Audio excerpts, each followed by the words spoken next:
Okay, so as a final slide, I'll just say that after us, after Easy Paisa, Omni has launched branchless banking, and they are a very worthy opponent.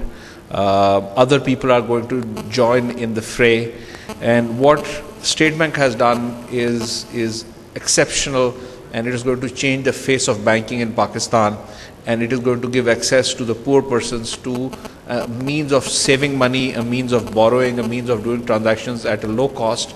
And the basis is the regulations, and for a successful MFS ecosystem, because this is all about an ecosystem, these are the 4 pillars, which are regulations, the business model, the distribution network, and the consumer education. With that, I bring this to an end, and I'm open to any questions if anybody has any. We do have time for a few quick questions. Anybody? We've got someone down at the back here. Do you mind running down there? I know, I'm being lazy. I'm keeping the guys here in the front. I just want to keep an eye on you all, so we'll take a question down the back. I'm going to come to you, and then I'm going to come here, okay? So again, we have time for if they're very, very straightforward, and maybe quick answers for them, or we'll get around quite a few then. Now, where's my man that has the next question? Here. It's Munib Mufti. The question is quite simple. From the presentation, it appears that Telenor is the main supporter of it, but my question is very, very simple, that since the Amir Bank has grown, so would Telenor be gracious enough to allow other operators to coordinate with the Amir Bank so that spread could be extended throughout Pakistan? Okay, the answer to that is that the regulations talk about multiple models. These are the branchless banking regulations which have been issued by the State Bank of Pakistan, and one of those models is a many-to-many model. What we have today is a one-to-one model. To use Tamir Bank and Easy Paisa, rather, to use Easy Paisa, you need to have a Telenor SIM. If you buy a Telenor SIM, you can, if you choose, open a Tamir Bank account then and there. This is a limitation of this model because of the technology it uses, which is a USSD channel, which I will not go into.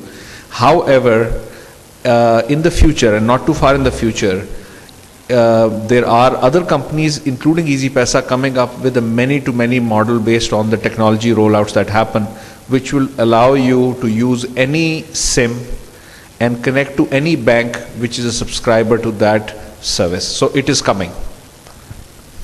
Super. We got a few quick questions, another one coming here, and you'll have another one on that side. All right, sir. Hi, this is Asmat from Deloitte. I have a question. Do you have any plan to start the general banking other than the remittances and the bill collection and that stuff, okay, like advances and deposits and that stuff? Do you have any plan for that? Okay, that's a very good question, because all I have been talking about with regards to Easy Paisa is transactional banking, which is remittance, international remittance, bill payment, and in April next week we are launching, well, next week is a small internal launch, and May 1st we are launching a saving service. So the first thing we are going to start offering the people who have Easy Paisa accounts is that if they open a saving account with us, there are certain benefits which include insurance and rewards. Inam. The word we are using is inam, and because we are not allowed to use the word lottery, but anyway. So the way it works is that if you have a 2,000 rupee saving account with us, you have a chance to win an inam. Other full service banking products like loans will eventually come on this as well, but it will take time, and this is all about very small values and high number of transactions. But yes, other more complex services are coming. Okay, we've got one here. It all sounds very good, and I hope that we can all catch up with the technology developments. But I would feel that you please share with us the self-regulatory things that you are taking care of, because these technical glitches, as we call them, they are one too many at times. I can just share an example of my driver. He sent money from Lahore to Sargodha, a village near Sargodha, and the money didn't reach there for 8 days. So he panicked, and he was worried about his children and his wife. So what is the percentage of these glitches, and how are you sort of catering to these? Okay, I'm glad you asked this question, because I think this is a very valid question. How secure is Easy Paisa? Easy Paisa is, whenever you start something new, you have absolutely no idea what kind of challenges you will face, what kind of volumes will you see. We don't have cloud computing yet, or we would have probably taken help of cloud computing because of all the large volumes that came through, which overwhelmed our IT capacity. If I start explaining to you the kind of innovative techniques in which people do fraud, you'll be amazed. We in our most advanced future thinking had not even imagined the kind of frauds that people try to commit. That said, the good part is Easy Paisa domestic remittance, essentially you can take your money out the next very second. The fact that it took 8 days tells you that there was a glitch in the system, and the fact that the money was received after 8 days tells you that there is some process of redressal, that you can go to somebody and say, why has my money not been received?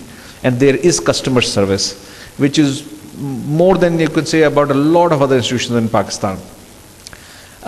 In terms of how much fraud has happened, in 100 billion rupees of throughput that we have just reported, our total amount of quantum of fraud, if you add up all the frauds, the false bill payments, the domestic remittance pulled out by somebody other than the intended recipient, will not add up to 5 million rupees. It is less than 5 million rupees. One of the reasons of this small amount is that the transaction sizes are very small. Domestic remittance on the average is 3,500 rupees. Bill payment on the average on our channel is about 1,000 rupees. So you need to do a lot of fraud to accumulate some reasonable amount of money, and people get caught before that. Thank you. We have one more question going, but as you say, for that, your gentleman, any little bit of delay is a bit of a heartache and a bit of a concern. I completely agree. So please, one last question. I believe there's a gentleman with the microphone, and we've got to wrap it up there. We've got one more session to go. Hi, this is Naveed. I just want to ask that in terms of percentage, what is the percentage of utility bill payment transactions in terms of total throughput transactions that Easy Paisa offers? Okay. As I said, we do about 3 million utility bill payments a month compared to 1 million domestic remittance. But those 3 million utility bills are approximately 1,000 rupees or 1,200 rupees, whereas the domestic remittance is about 3,500 rupees. So while utility bills are approximately 300% or 250% of domestic remittance, in terms of rupee value, they're about the same. So if you say in the 100 billion, how much is domestic remittance, how much is bill, I would say it's about the same.